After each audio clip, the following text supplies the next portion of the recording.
एक गांव नाम था खट्टापुर। गांव में सब कुछ शांत चल रहा था। लोग अपने खेतों में काम कर रहे थे और न उनके घर में पैसों की कमी थी, न ही किसी चीज की। लेकिन एक डर गांव वालों के मन में था। वह आपस में एक दूसरे से न ही उस बारे में कहते थे, क्योंकि सबको पता था जिस चीज को याद करो वह वापस लौट आती है। गांव में दो दोस्त रहते थे। नाम था रायस्टार और ज्ञान। दोनों बहुत अच्छे दोस्त थे, लेकिन उन्हें यह सब के बारे में कुछ पता नहीं था। एक सुबह गांव के बीच बीच में एक गुड़िया पड़ी हुई थी। गांव में हफरा तफरी मच गई। रायस्टार वो अजीब गुड़िया कर एक बुजुर्ग बाबा के पास जाता है और पूछता है, दादाजी ये क्या हो रहा है गांव में? दादाजी ने धीरे से कहा, कुछ साल पहले एक बच्ची थी, नाम था गुड़िया। वह किसी का कुछ नहीं बिगाड़ती थी। उसका एक भाई भी था, नाम था सूखा लकड़ा।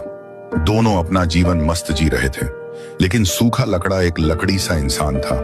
वह बाहर नहीं निकलता था क्योंकि सब उससे डरते थे। एक दिन वह बच्चों के साथ खेलने गया। तभी एक गांव का आदमी आया और उसे इतना मारा कि वह मर गया। जब उसकी बहन गुड़िया बाहर आई, उसने देखा कि सूखा लकड़ा मर चुका है। उसकी बहन रोने लगी और उसी रात वह ऊंचे टॉवर से नीचे कूद गई। उसके बाद उसकी लाश की जगह एक गुड़िया में बदल गई और तब से यह सब हो रहा है। रायस्टार सब समझ गया। वह दादाजी से धन्यवाद कहता है और ज्ञान के पास जाता है, उसे सारी बात बताता है। ज्ञान बोला, यह सब इस गांव में हो रहा था और हमें पता भी नहीं था। रायस्टार बोला, अब इसका उपाय तो हमको ही ढूंढना पड़ेगा। रात होती है। फिर डॉल के रूप में एक छोटी सी गुड़िया आती है। वह चलते हुए एक घर के बाहर जाती है। घर के अंदर से एक शेख आदमी बाहर निकलता है।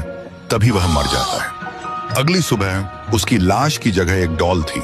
रायस्टार वहां जाता है, खाता है तो उसने देखा कि वहां डॉल पड़ी हुई है। फिर रायस्टार अपने घर जाता है और सोचने लगता है कि क्या किया जाए जो ये गुड़िया की तितलियां आत्मा शांत हो जाए। रात होती है तो रायस्टार आज गांव के बीच में खड़ा हो गया। तभी एक डॉल आई और रायस्टार के सामने आकर रुकी और बोली, तुम यहाँ क्यों खड़े हो? तुमको मरना है क्या? तभी रायस्टार बोला, ओए मैं बताता हूँ, पहले तुम अपने रूप में आओ। डॉल अपने असली रूप में आती है तो रायस्टार कहता है, मैं तुम्हारा बदला लूंगा, तुम अपने दुश्मन का नाम बताओ बस। तो उसने कहा, पहली बात, जो ये वीडियो देख रहा है वह 3 सेकंड के अंदर सब्सक्राइब कर देता है तो मैं नाम बताऊंगी। रायस्टार बोला, कर लिया, अब बताओ। तो उसने कहा, पीली टट्टी। अगली सुबह रायस्टार पीली टट्टी के पास जाता है और बोलता है, तुम्हारा खेल खत्म। तभी रायस्टार अपनी शक्ति से उसे मार देता है।